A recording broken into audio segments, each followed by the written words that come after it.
Here it is. Parents do not buy martial arts. They are buying or investing in a better future for their children. Okay, so no parent, including myself, wakes up and thinks, I'd really like my son or daughter to be able to do the best sidekick ever.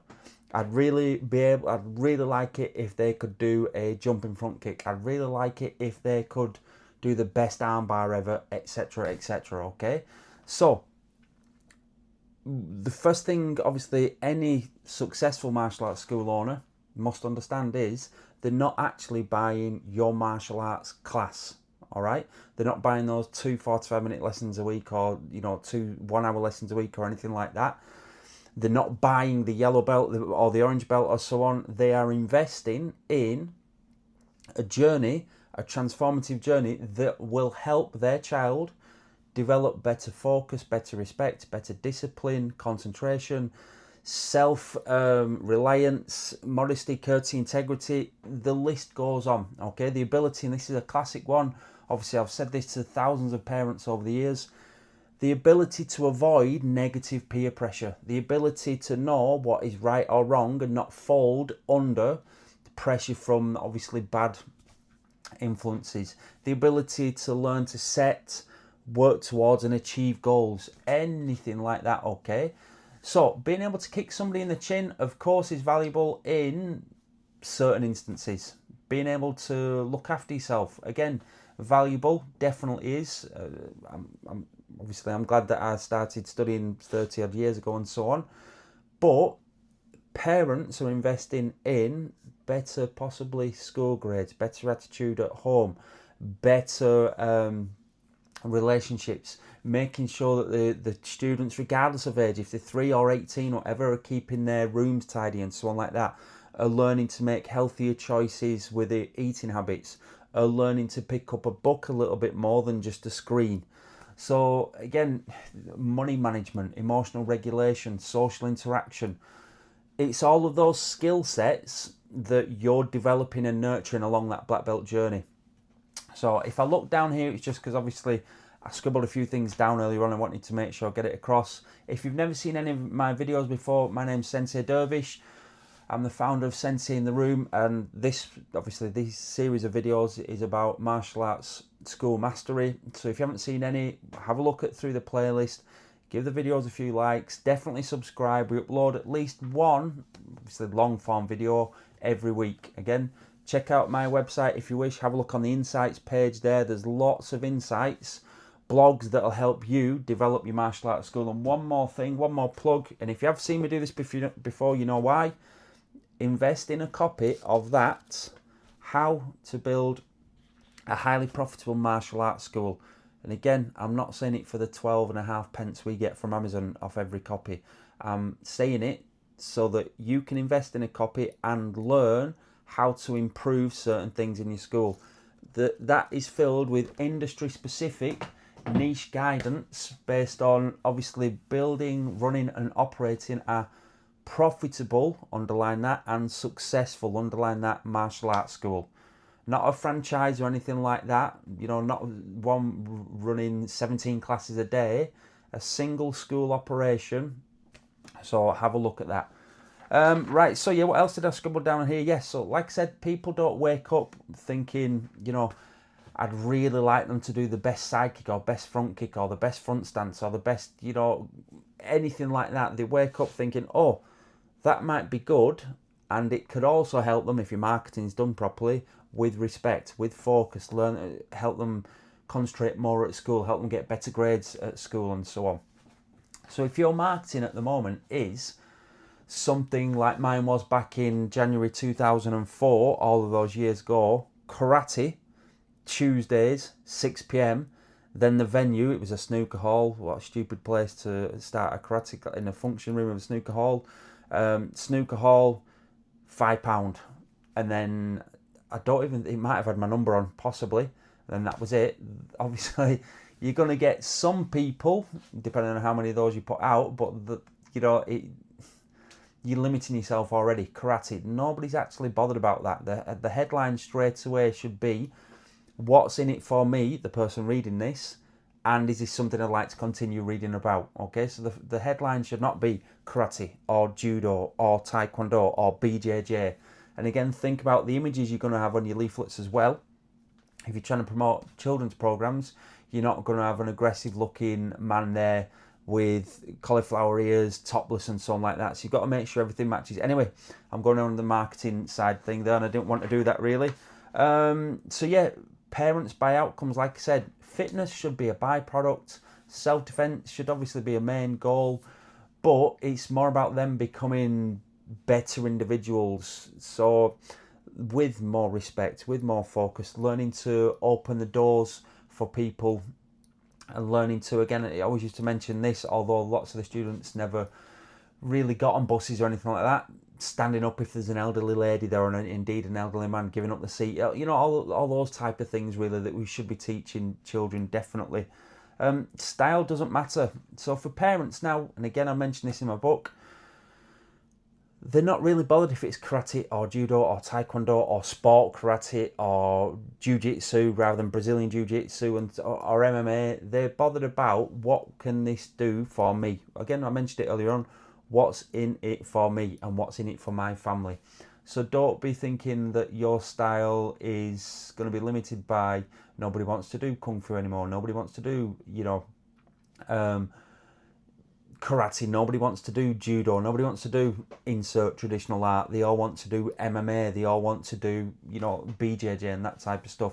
Of course, martial arts go through trends depending on, you know, what are the, how can I say this now, like UFC from 2005 onwards really, obviously it really started to gain traction and so on.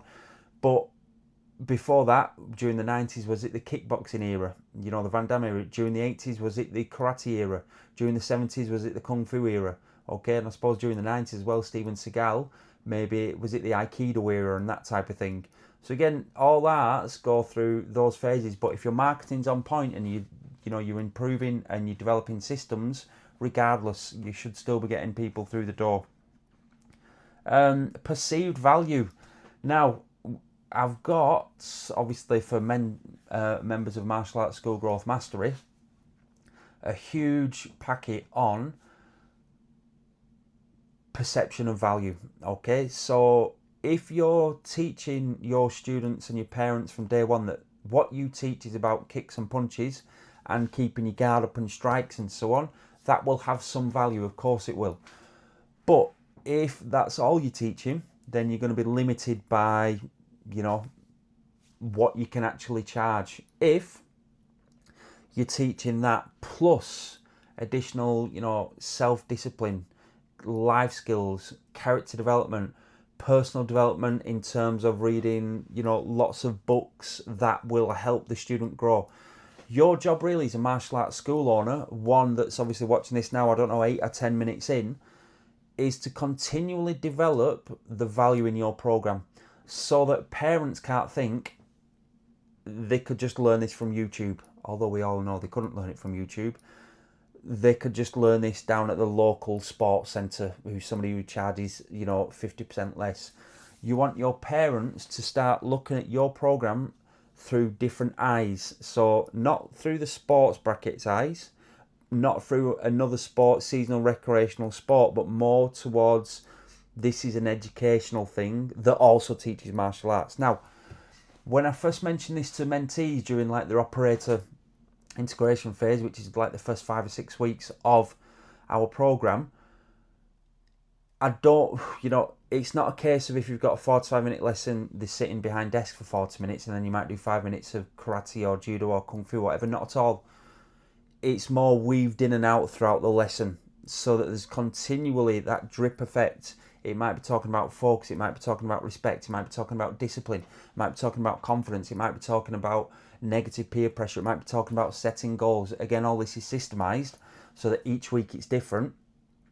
But so long as your parents are starting to see that that's in there, if they are leaving lessons with self-discipline sheets, if they're leaving lessons with personal development chapter report sheets, if they're leaving lessons with various articles on integrity, courtesy, you know, then you're separating yourself. If you've got a Google Classroom perhaps where there's these downloadable things that they could complete at home, if you have videos on your YouTube channel that again, talking about character development and how to make the wise choices and how to avoid the wrong choices and so on, then you're clearly separating yourself from, again, nothing wrong with these: football, rugby, netball, swimming, gymnastics, or anything like that. I'm not at all bad-mouthing those. They've all got their certain part, but you're not in that category, okay? You're in the personal development, personal growth, character development, and also you're obviously teaching martial arts. So yeah, that playbook that our mentees get is huge. It's extremely valuable. One day we might put it on the website, but I know that it will definitely be a very valuable tool that for many school owners. And why schools compete on price.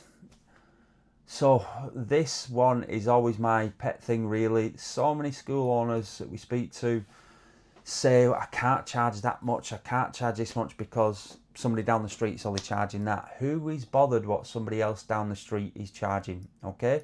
And again, I probably touched on this in this video, maybe others.